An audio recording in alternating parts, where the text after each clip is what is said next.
그렇습니다. 지각하는 사물에 대해서 판단을 보류하여 동의하지 않을 수 있다는 것은 경험에서 명백하다. 음. 이게 반론입니다. 반론. 저들의 반론이에요. 지각하는 사물에 대해서 판단을 보류하여 동의하지 않을 수 있다는 것은 명확하다. 지각하는 사물이니까 이건 그러니까 지금 인식한 것이죠. 그러니까 인식을 한 거죠.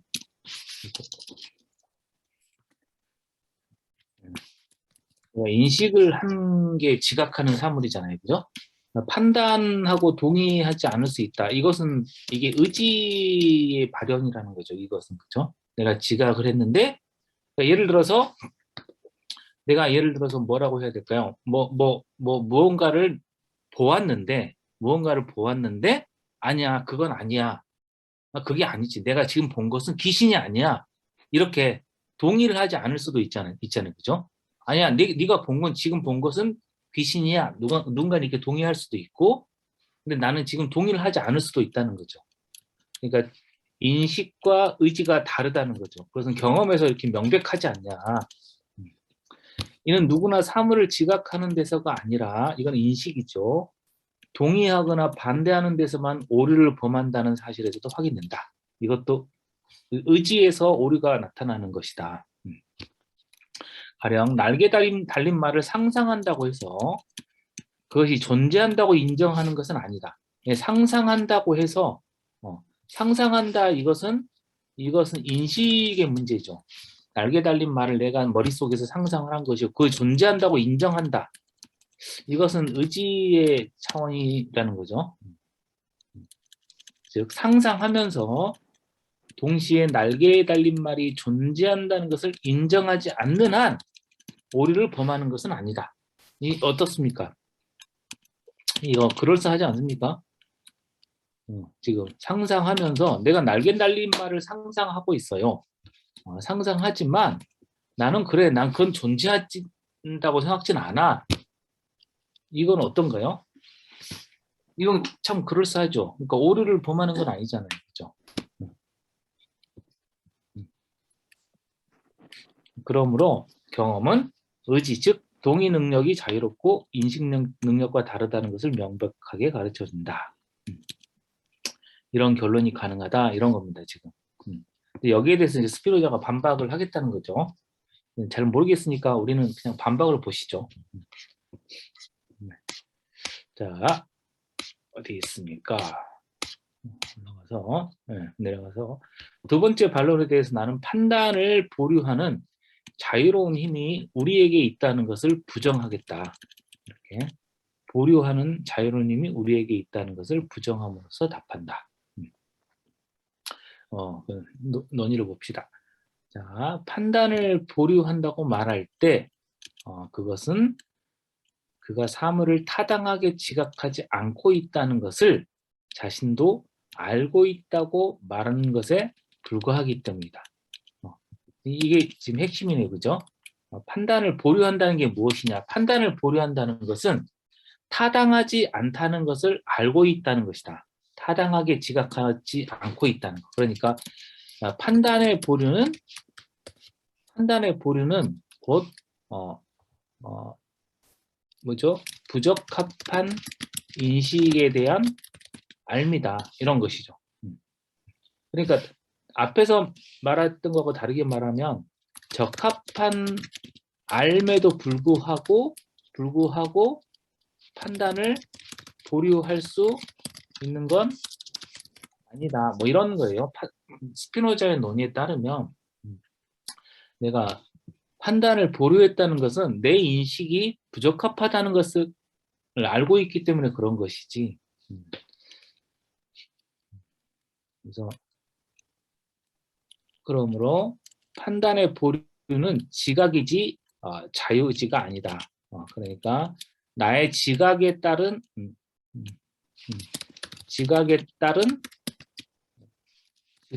결과이다, 이런 것이에요. 지각이 인식이었으니까 내 인식에 따라서 그런 결과가 나온 것이지. 그러니까 다른 말로 하면 관념의 결과죠.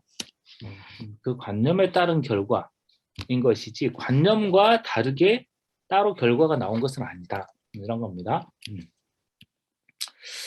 이를 명백하게 파악하기 위해서 날개 달린 말을 표상하고 다른 아무것도 지각하지 않는 아이를 생각해보자. 이 표상은 말의 존재를 포함하고 말의 존재를 부정하는 어떤 것도 지각하지 않기 때문에 필연적으로 아이는 말을 현존하는 것으로 생각할 것이다. 그러니까 날개 달린 말을 표상한다. 날개 달린 말을 표상한다는 것은 우리가 앞에서도 공부했지만 표상한다는 것은 그것이 현존한다고 생각하는 것이죠. 표상한다는 것 자체가.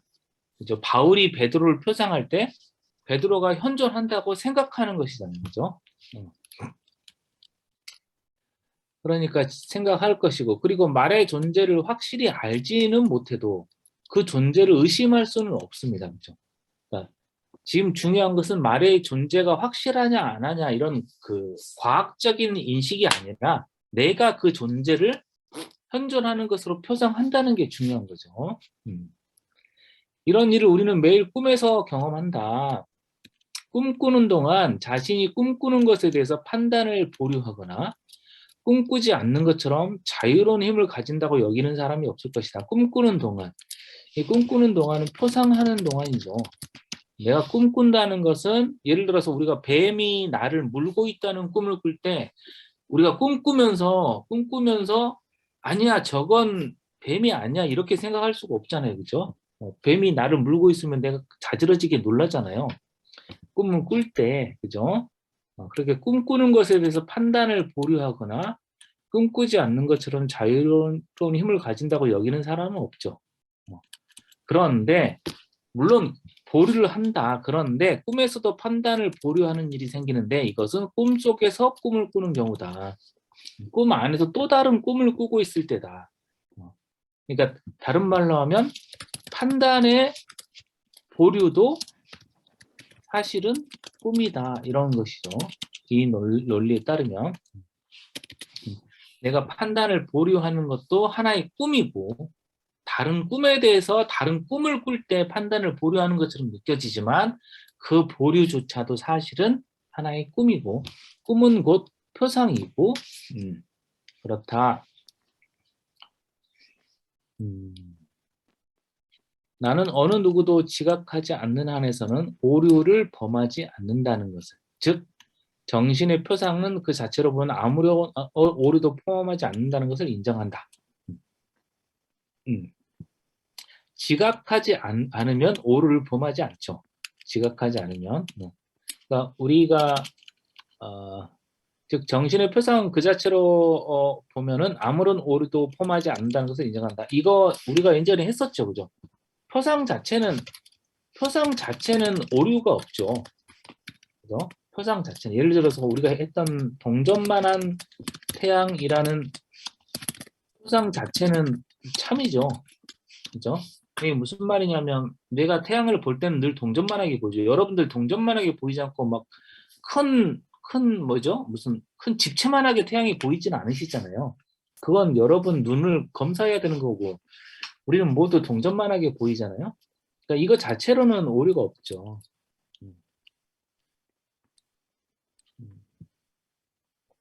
그러나 인간이 지각하는 한에서 아무것도 긍정하지 않는다는 것을 부정한다. 이거 앞에 논리를 지금 비판하고 있죠. 그죠? 지각하면서도 아까는 판단을 보류할 수 있었다고 했었잖아요. 그죠? 앞에서는. 근데 그건 불가능하죠. 내가 지각한다는 것 자체가 사실은 동전만한 태양에 대한 지각 자체가 그것에 대한 긍정이죠. 왜냐하면 날개 달린 말을 지각한다는 것은 말이 날개를 가졌다는 것을 긍정하는 것이죠. 내가 표상 그 자체를 가졌다는 것 자체는. 만일 정신이 날개에 달린 말 이외에는 아무것도 지각하지 않는다면 정신은 말을 현존하는 것으로 고찰하겠죠. 이게 무슨 말이죠? 우리 여기서 약간 저 약간 이상하지 않냐. 그러니까 날개 그냥 유니콘이라고 합시다. 유니콘을 내가 지각한다면 나는 유니콘을 부정하는데 이렇게 생각하시는 분이 있잖아요. 유니콘 나 없다고 생각하는데 이렇게 생각하시잖아요. 그죠? 이게 무슨 말이지? 날개 달린 말을 유니콘을 지각한다는 게 유니콘을 긍정한다는 건가? 이건 좀 이상하지 않냐? 나는 유니콘을 긍정하지 않는데. 지금 스피노자가 말하는 것은 우리에게는 지금 지금 두 관념이 있다는 거예요. 유니콘이라는 관념도 있고 이 현존을 부정하는 다른 관념도 있다, 우리에겐. 그래서 우리는 부정하는 것이지 유니콘이라는 관념 자체가 자신을 부정할 수는 없다는 거예요. 그래서 다음 문장을 읽어보면 다시 만일 정신이 날개 달린 말 이외에 아무것도 지각하지 않는다면, 즉 다른 말로 하면 날개 달린 말이라는 관념만 있다면 정신은 말을 현존하는 것으로 고찰할 것이고 말의 존재를 의심할 아무런 즉 이게 뭐냐면 다른 관념이죠. 날개 달린 말이 존재하지 않는다는 다른 관념이 없다면 그것에 대해서 동의하지 않는 능력도 지니지 않게 된다. 이런 것이죠. 그러니까 그것을 부정하는 능력, 즉 유니콘을 부정하는 능력 혹은 의지는 어디서 나오냐면 다른 관념에 있죠. 그죠? 우리에게 다른 관념이 있다면 그러니까 우리가 어렸을 때 뭐 김일성이 뭐 뿌리 달리고 뭐 이런 관념을 갖고 있을 때, 그죠? 그것을 부정하는 다른 관념, 김일성을 직접 외신에서 보았다거나 그러면 그걸 부정하겠죠. 근데 우리는 어렸을 때 그런 걸 못 봤기 때문에 아주 잘못된 관념을 갖고 있었잖아요. 그러나 날개 달린 말의 표상이 존재를 부정하는 관념과 결합되어 있거나 이게 이해 가시죠? 날개 달린 말의 표상, 이게 관념이잖아요. 그죠? 이 관념이 이 말의 존재를 부정하는 관념, 다른 관념과 결합되어 있으면 당연히 부정되겠죠. 정신 자체가 소유한 날개 달린 말의 관념이 타당하지 않다는 것을 지각할 때 이게 뭐죠? 이 관념이 있고 이것도 관념이고 두 번째 타당하지 않다는 것을 지각한다. 이것도 관념이잖아요. 그죠? 이것은 적합한 관념이죠. 적합한 관념과 부적합한 관념이 있기 때문에 부적합한 관념을 내가 적합한 관념으로 부정하는 것이죠. 때는 그렇지 않다. 이 경우 정신은 말의 존재를 필연적으로 부정하고 무심한다. 이해 가십니까? 여기까지 설득력이 좀 있습니까? 스피노자에게. 다시 그러면 세 번째 반론을 보도록 하겠습니다. 질문 있으시면 언제든 하시면 되겠습니다. 세 번째. 하나의 긍정이 다른 긍정보다 더 많은 실제성을 포함하는 것으로 보이지 않는다. 이게 좀 무슨 말인지 애매하네요. 그죠? 하나의 긍정이 다른 긍정보다 더 많은 실제성을 포함하는 것으로 보이지 않는다. 즉, 읽어보면 참인 것을 참이라고 긍정하기 위해 거짓된 것을 참이라고 긍정하는 것보다 더 큰 능력을 필요로 하지 않는 것처럼 보인다. 그러니까 여기서 잘 보면 정리를 해보면 참인 것을 긍정하는 것 이게 다른 말로 하면 의지 능력이죠. 긍정이 지금 긍정하거나 부정하는 것이 의지 능력이라고 했으니까, 그죠? 참인 것을 긍정하는 그 의지 능력은 거짓된 것을 긍정하는 능력과 같다. 이렇게 지금 의지상으로 비교해 보니까 같은 것 같다. 이렇게 말하는 거죠. 그런데 하나의 관념이 다른 관념보다 더 많은 실제성이나 완전성을 소유하고 있다는 것을 인식하고 있다. 이건 다시 읽어보면 왜냐하면 한 대상이 다른 대상보다 우수할수록 그 대상의 관념력이 더 완전하기 때문이다. 이건 이해 가십니까? 우리 예전에 약간 공부한 적이 있는데 스피노자는 실제성과 완전성을 같은 것으로 보고 있다. 이렇게 본인이 이야기한 적도 있었죠. 그렇죠? 그랬는데 예를 들어서 신과 양태를 비교해 보면 지금 신과 양태를 비교해 보면 우리가 공부한 바대로 신의 완전성과 양태의 완전성에는 차이가 있죠. 안 그렇습니까? 그죠? 신은 절대적으로 완전하고 무한하지만 우리는 유한하잖아요. 그죠? 그러니까 완전성의 차이가 있습니다. 당연히. 그죠? 신과 양태 사이에. 그러므로, 그러니까 그러니까 신이라는 관념과 양태라는 관념 사이에는 실제성의 차이가 있다. 이런 뜻입니다. 간단하게 비교를 하면. 혹은 그렇게 하지 않더라도 예를 들어서 인간이라는 관념, 양태와 동물 해볼까요? 동물이라는 양태 사이에는 이성의 실제성에 차이가 있죠. 이렇게 말할 수 있습니다. 이성의 실제성 혹은 이성의 완전성에 차이가 있습니다. 그죠? 이걸 부정할 수는 없죠. 그러므로 한 대상이 다른 대상보다 다시 우수하면, 즉 인간이 이성적으로 우수하면 그 대상의 관념력이 더 완전하다. 이성에 있어서는. 그러므로 봐라, 여기 보면 의지는 똑같은데 관념은 다르지 않냐. 차이가 있을 수 있다.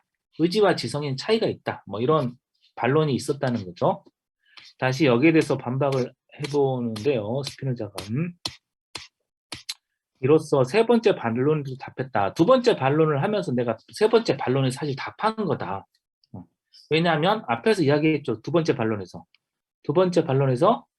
내가 유니콘이라는 관념을 가지면 이것을 부정한다는 것은, 유니콘이라는 관념을 가지면서도 내가 부정할 수는 없다. 왜냐하면 유니콘을 부정하는 다른 관념이 있기 때문에 내가 부정하는 것이다. 그러니까 부정한다는 것은 관념이 없으면 안 된다. 관념과 의지는 동일하다고 내가 두 번째 벌써 이야기를 했잖아요. 그러니까 세 번째도 내가 반박을 한 거예요. 관념과 의지가 다르다고 한 것에 대해서. 근데 여기서 또 이제 우리가 너무 잘 모르니까 설명을 좀 더 해보겠다. 뭐 이런 겁니다, 지금. 나름 친절할 땐 친절한데, 너무 친절해가지고 지금 우리한테는 정신이 없는 거죠. 복잡한 거죠. 사실 참. 필요도 없는 건데. 자, 세 번째 반론에도 답했다고 생각한다. 의지가 모든 관념에 적용되는 어떤 보편적인 것, 즉 모든 관념의 공통적인 긍정만을 표시하는 보편적이라는 것이라는 반론에. 그러니까 지금 세 번째 핵심이 뭐냐면, 세 번째 논의의 사실은 핵심이 뭐냐면, 이 사람들이 의지를 뭘로 보냐면 보편적인 것으로 보고 있어요. 자꾸. 그러니까 스피노자하고 자기가 논점이 다른 거예요. 그러니까 스피노자는 하나의 관념에 따르는 의지가 있다, 이렇게 보는 것이고, 반론은 여러 관념을 포괄하는 포괄적 의지, 그러니까 보편 의지, 이런 걸 생각하는 거예요. 보편 의지. 그래서 루소의 개념으로 하면 일반 의지 같은 게 있는 거죠. 그러니까 스피노자는 각각 개인의 의지가 있다고 본다면 그 의지를 전체 포괄하는 일반 의지라는 걸 이 사람들은 생각하고 있는 거예요.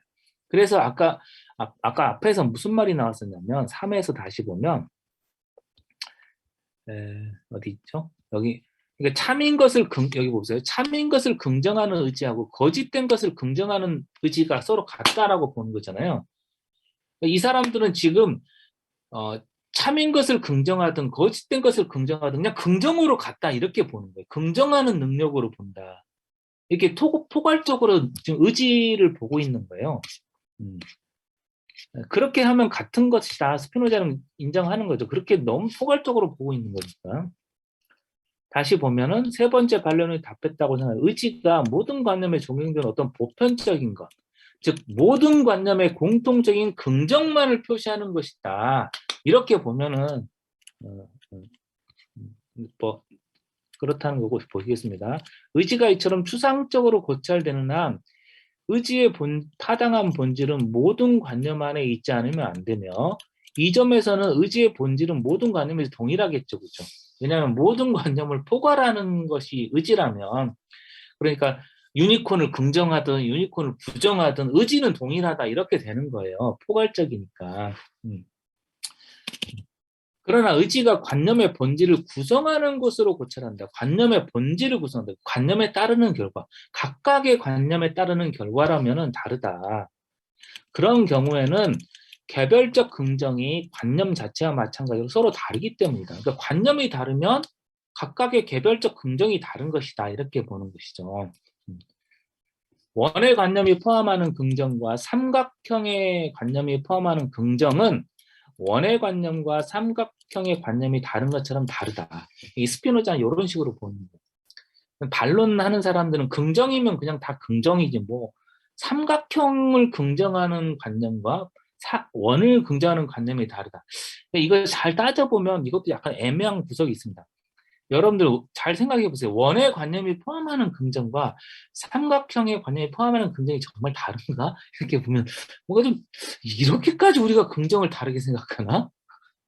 이렇게 좀 약간 애매한 구석이 없는 건 아닌데 스피노자는 명확하게 다르다고 봅니다. 그러니까 그러니까 아까 어린아이의 경우를 예를 들었잖아요. 어린아이가 삼각형밖에 모른다 그러면 원을 긍정할 수는 없다고 보는 거예요. 스피노자는 지금.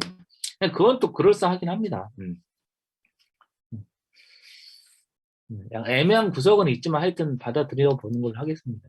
더욱이 참인 것이 참이라는 것을 긍정하기 위해 참인 것을 참이라고 긍정하기 위해 거짓된 것을 참이라고 긍정하는 것과 동일한 사고 능력을 필요한다. 그래서 나는 절대적으로 부정한다.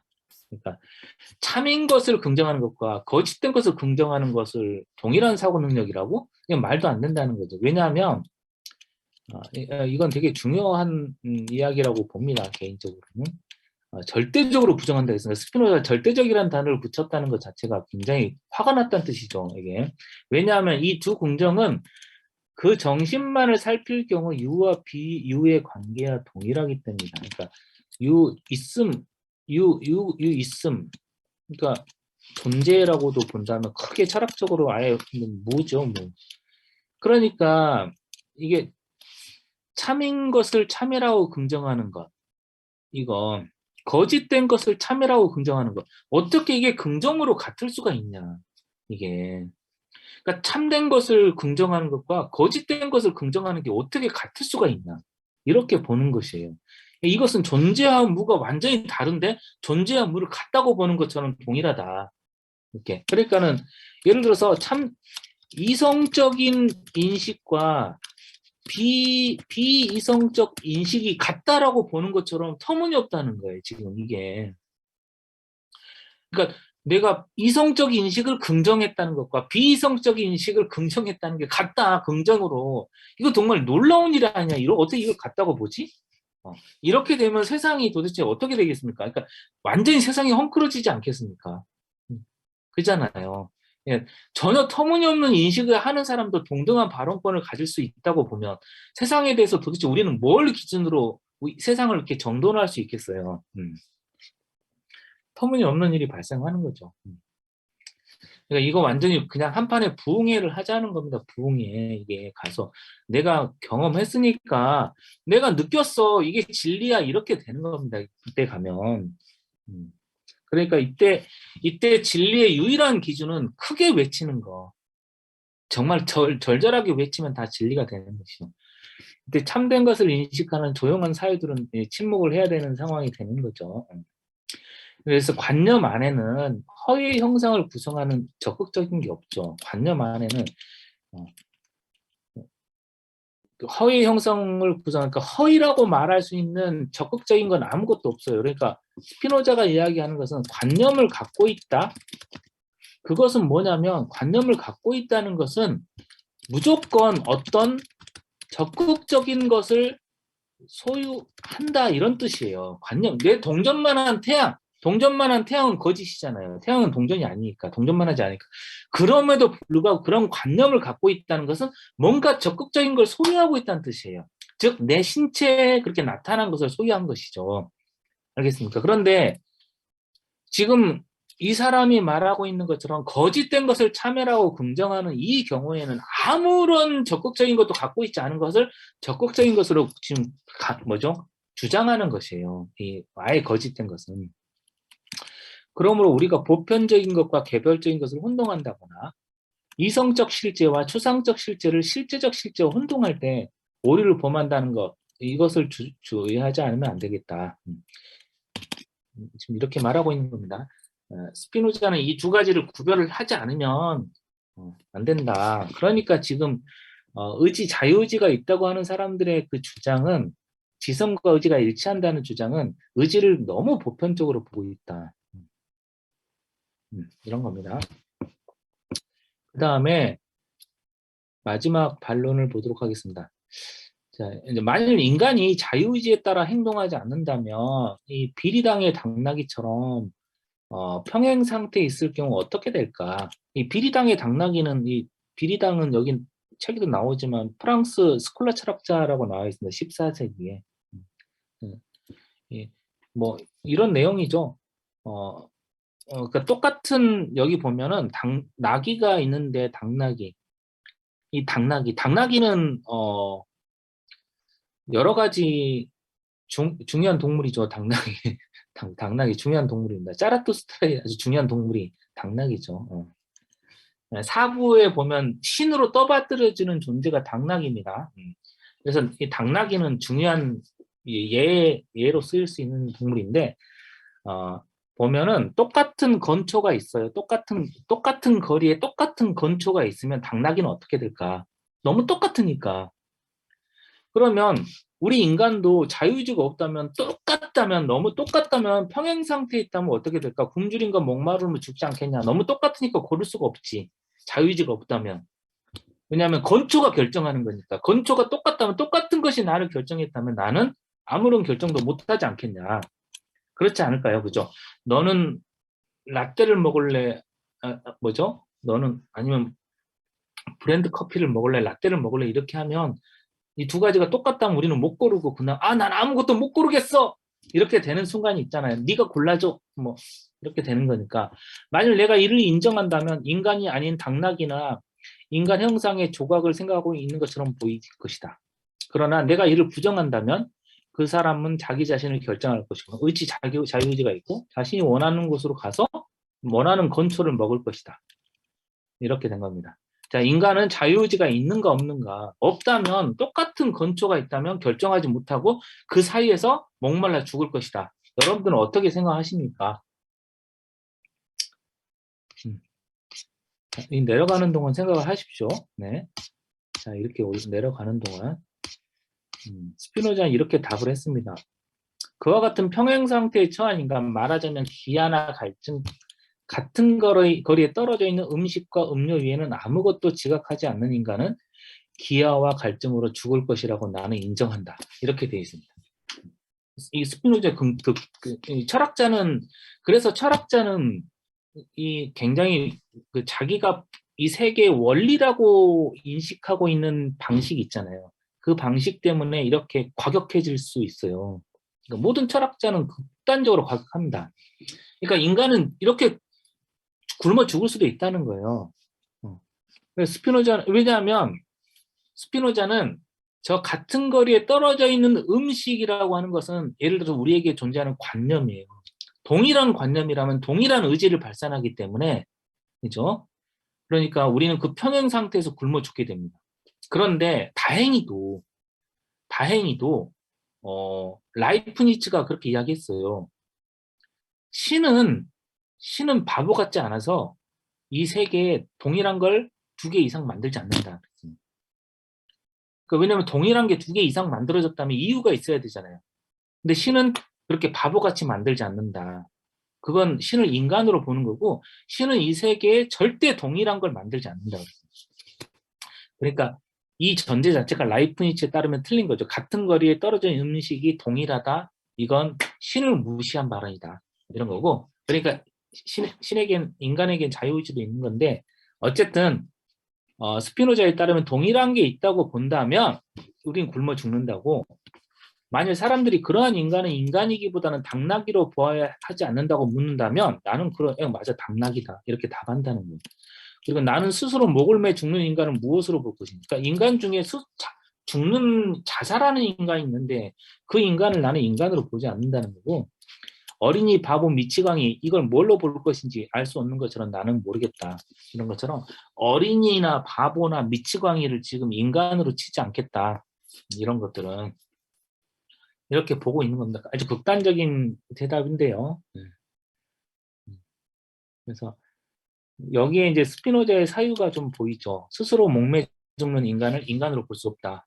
그러니까 스피노자 사유에서는 죽음을 스스로 초래할 수가 없어요. 예, 논리상으로. 이제 3부에 그 이야기가 나올 텐데요. 어쨌든 죽음은 스피노자에게 타살과 같은 거라, 자살도 타살과 같은 거라. 하여튼 어쨌든 이 4번의 이런 거, 우리는 스피노자는 동일한 사료 사이에 있는 인간은 당락이다. 이런 인간은 당락이다. 그러니까 자유의지를 부정하고 있는 이 충격적인 결론을 우리가 기억하면 되겠습니다. 그러니까 우리가 당나귀가 되지 않으려면 어떻게 해야 되느냐? 자유의지를 갖는 게 아니라 적합한 관념을 획득하는 것이에요. 저기 동일한 건초라고 되어 있는 것에 차이를 발견하는 것이죠. 우리에게 주어진 길은. 그러니까 굉장히 극단적인 결론으로 보이지만 사실 아닐 수 있는 것이고, 네. 그리고 우리가 이때 어리니까 저기 살아있는 저기 어린이가 미치광이라는 뜻이 아니고 우리가 관념을 충분히 형성할 수 있는데도 어린이라거나 바보라거나 우리가 제대로 된 관념을 갖고 있지 않은 미치광이는 이성적 인간이 아니라는 뜻이고요. 그렇습니다. 자, 이제 진짜 마지막인데요. 약간 뜬금없는데 갑자기 이런 얘기가 붙어 있습니다. 자, 이제 이런 이론이 내가 지금까지 밝힌 이런 이론이 실제 생활에 유용한 점이 무엇인지. 첫 번째, 이 이론은 우리가 신의 명령으로만 행동하고 신적 본성에 참여한다는 것. 이게 지금 일부의 답이에요. 우리는 신이 명령하는 것. 신의 명령이 뭐였죠? 신의 명령이 바로 신이 군주처럼 하는 명령이 아니죠. 이건 은유적인 표현이죠. 비유적인 표현입니다. 이게 신적인 필연성이죠. 신적 필연성에 따라서만 우리가 행동하는 것이고 신적 본성에 참여한다는 것. 신적 본성에 참여한다는 것이죠. 이것도 신적 필연성이고 신적 본성에 참여한다는 것. 우리가 이게 뭐였죠? 신이 만물의 원인이고 우리가 원인을 파악하는 한 참된 인식에 도달하는 것이며, 그죠? 우리가 이걸 다뤘었죠. 2부에서. 그죠? 원인을 파악하는 인식이 참된 인식이었잖아요. 안 그렇습니까? 그죠? 우리가 동전만한 태양이 왜 동전만하게 보이는지를 파악하면 동전만하게 보이더라도 우리는 참된 인식에 도달하는 것이었다라고 말씀드렸잖아요. 그러니까 그 원인에 대한 인식에 도달하는 것이 참된 인식인데 그것이 곧 무엇이죠? 그것이 곧 신에 대한 인식이다. 이게 신적 본성에 참여하는 방식이죠.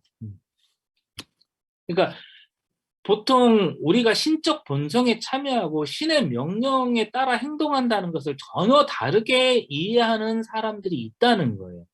예를 들어서 믿습니다, 믿습니다 하고 소리 꽥꽥꽥꽥 지른다든지, 그렇게 행동한다든지, 그런 식으로 몸이 부들부들 떨리는 것이 신을 인식하는 것이라고 생각하는, 그리고 신적 본성에 참여하는 것이라고 생각하고 그런 게 있잖아요.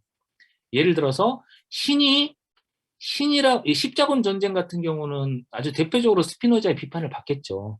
예를 들어 신이라고 하는 건 저기 무덤, 예루살렘 안에 있는 그 무덤 안에 신이 있다는 것이고 그 무덤을 차지하기 위해서 광범위한 전쟁을 일으킨 것이고 그 전쟁의 실패가 중세의 몰락을 낳잖아요. 그런 것처럼 그런데 신적 본성에 참여하는 본질이 있는 게 아니다. 우리의 행동이 더 완전하고 신을 더 많이 인식할수록 더욱더 그렇다는 것. 신을 더 많이 인식한다는 것은 이종인식 그리고 삼종인식에 점점 더 도달한다는 것. 그게 바로 신적 본성에 참여하는 것이다 라는 것을 우리에게 가르쳐 주더라. 그러므로 이 이론은 우리 마음을 매우 평정하게 해줄 뿐만 아니라 그렇죠.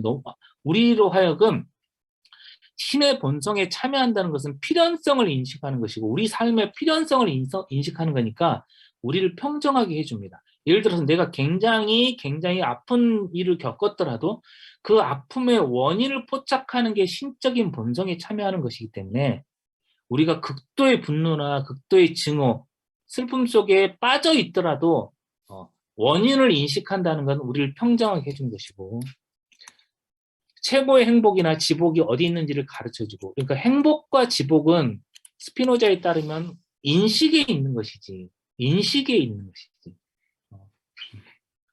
그 인식은 이종과 삼종 인식, 즉 공통된 관념과 적합한 관념, 그리고 마지막 직관적 인식, 여기에 도달하는 것이 지복이지, 다른 말로 하면 천국에 도달하는 게 아니라, 천국에 도달하는 게 아니고, 혹은 이 세계를 떠나는 데 있는 게 아니라 이 세계의 궁극적인 본질이나 원리를 파악하는 거기에 지복이 있다.